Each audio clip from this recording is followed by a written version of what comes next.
Hey guys, James here at Next Level Collectors. Got with me again, Joe from Next Level Collectors. What's going on, Joe? What's up? Not much, man, not much. And as you guys can see in the background, it's not working. Anyways, so I got my new arcade machine. It'll be a nice little fun little background image, I think. Anyways, guys, today we wanted to come and talk to you about some of our picks of comics for the week. Give us just a quick chat and hang out with us. So I'm going to talk about the Uncanny X-Men 266 first appearance of Gambit and why that's awesome. And I believe, Joe, you got something you want to talk about as well? Yeah, I have. I actually have two books, if you don't mind, James. Yeah. I have. I'll mention the first one, which would be X-Men 221. It is the first appearance of Mr. Sinister. Oh, there you go. Hey, look at that. Actually, it works out great because we can tie in together. Ooh. Okay, But sounds good. But yeah, it's awesome. So it'll be a really cool sesh.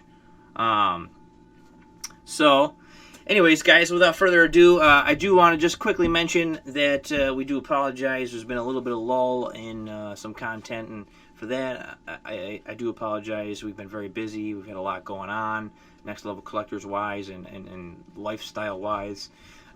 For those of you who follow me, it was my little one's first birthday, so we've been preparing for that celebration and having a lot of fun with that. So that's all over, and we're all back to normal. So without further ado, let's start it up. Joe, you want to just talk about Mr. Sinister first? Yeah. So Mr. Sinister, obviously a villain. He was a kind of a big part of the animated series back in the '90s. I used to always love when he appeared. So yeah, X-Men 221. I just feel like I was just looking at images for, and they're in like the $200 range, which I think is a bargain. For a book, like for a character like that. He is a villain, and villains sometimes don't command as much money as per se like the first appearance of Gambit. But I think that book has room to grow, and I think if he ever decides to get tossed into a movie, which chances are he's got a good chance, it would be a good book to buy now. You always want to buy stuff at the low point, not at the, because for the people that want good investments, that's when you buy. You buy low, sell high. Another interesting fact to that book is there was the direct edition, there was the newsstand edition, and there also was a fun time classic edition, which is the tough one. So the book will be the same. The book will be the same, and then off to the left, there's fun time, and then right underneath the X-Men, it'll say classic. So if you want all the different covers to that, there's actually 3. Oh, damn. A lot of people don't know that. Huh. I didn't know that either. Huh. That's pretty cool. It's actually kind of funny. Mr. Sinister is an interesting character. So without an actual presence of him being in any of the MCU movies, it's actually interesting, or the Sony X-Men movies. It's interesting to see that that book being worth so much. Primarily because there hasn't even been any talks of having him in any of the series. Now there's obviously talks of the Marvel or the X-Men coming into the MCU finally, and there's a lot of hints towards when that's happening and how that's happening. Sounds like latest news to drop on X-Men entering the MCU as of me hearing this today, since when we're recording this, was that Rogue was going to be in the next Captain Marvel movie, which ought to be interesting. So I'm wondering if they're gonna do to Captain Marvel what Rogue does to Miss Marvel, which they're the same characters, aren't they? Like, I never understood the difference between either of those characters. Kind of. Yeah, but so that'll be really interesting to see. That's just rumored right now. There's no official word, but that would be really cool. So the comic I wanted to talk about today was the Uncanny X-Men number 266. And for all you fans out there, you may already know what this is. I'll give you 5 seconds to figure out what it is. And yes, you would be correct in saying that it is the first appearance of Gambit, one of my and my wife's favorite characters from the X-Men. I shouldn't say her. It's one of her favorite characters. It's one of my secondary third favorites from the series. My personal top two are Wolverine and Magneto. For any of you who are interested. But Gambit, he's a really awesome character, and that comic is really cool. So, anyways, Uncanny X-Men number 266, where basically they're fighting against the Shadow King. Shadow King kidnaps Storm in that, and Gambit just kind of comes and saves the day, and that's his first appearance in that comic book. It's a pretty cool comic book if you haven't checked it out. For those of you who are X-Men fans, definitely need to have that as part of your collection, in my opinion. I think I saw it going raw, like some copies, lower mid copies, like I don't know, $80, $100. Yeah, 9.8s are going. I think they're hitting what, like $350. Yeah, higher range copies are getting up there. So not too far from your comic, the Mr. Sinister, first appearance of Mr. Sinister, which is, like, again, surprising, especially with all the commotion going on with their talks of having the Gambit movie and they're not having the Gambit movie. But I gotta say, at least Gambit made it into the X-Men movies, which was cool. For those of you who didn't know, he was in one of the Wolverine movies. Which one was that? Was it just Wolverine? It was the first one. The first Wolverine movie, which was a pretty good movie. You know, we'll leave it at that. I liked it. Sorry. Yeah. I just like Wolverine, so he's just badass, right? Absolutely.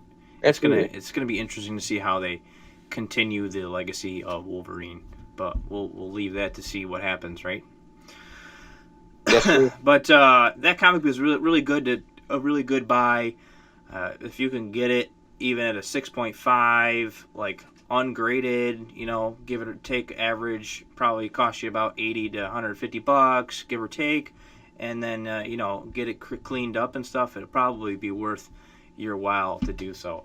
Have it as part of your collection. Yeah. I have one coming my way very shortly, and you know, definitely one of the ones I'm looking to get graded and all that other jazz. So what was the other comic book, Joe, you wanted to talk about?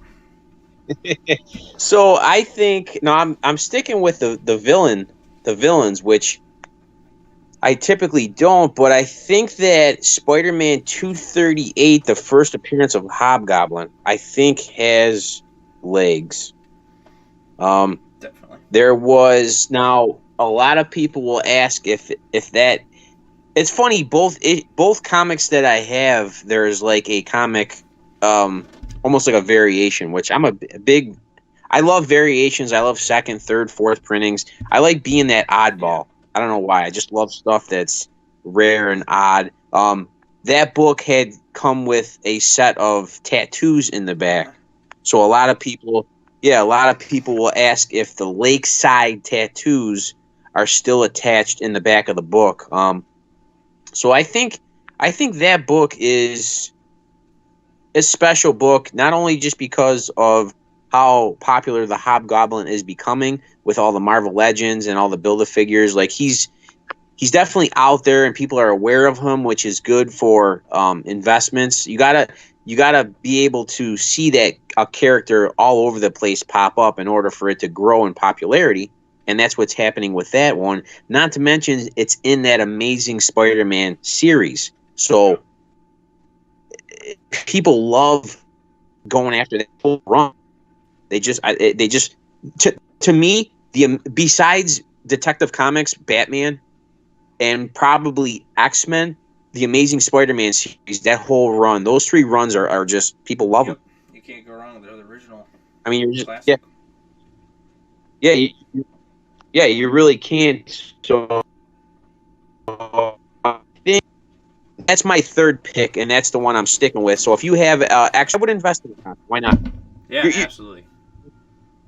None of these three books that we picked today, you're ever going to lose a ton of money on. They're all what I consider blue chip books, which means even if the economy takes a shit, which It will. I'm not going to lie. It's really it's inflated right now. The economy's really good. Everyone's spending money like water. If you go on eBay, prices are super high. So the economy will take a shit. Yep. But these books that we mentioned, they're not going to take that severe of a hit, which is good. Right.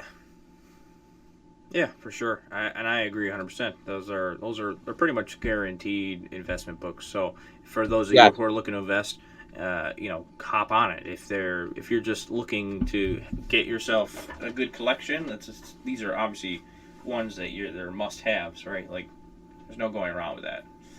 So, and I agree. No. Right. So those are our picks for the day, guys. We're gonna try to do this a little more often. Hopefully, you guys enjoyed this little segment here. If you haven't already, don't forget to give us a thumbs up if you liked it, and subscribe. Hit the subscribe button down below, and we'll give you a lot more constant updates on comic books, some what's coming out for movies and all that other jazz. So we'll just have an open discussion forum. Hopefully, we're going to be able to get to the point where we can do some live shows, which I think will be really awesome to be able to interact with you guys. So anyways, until next time, guys, this has been James and Joe. Peace out. Later. All right. That wasn't bad. That was good. Yeah, it was good. I just got to edit out that little middle section where I was like, what?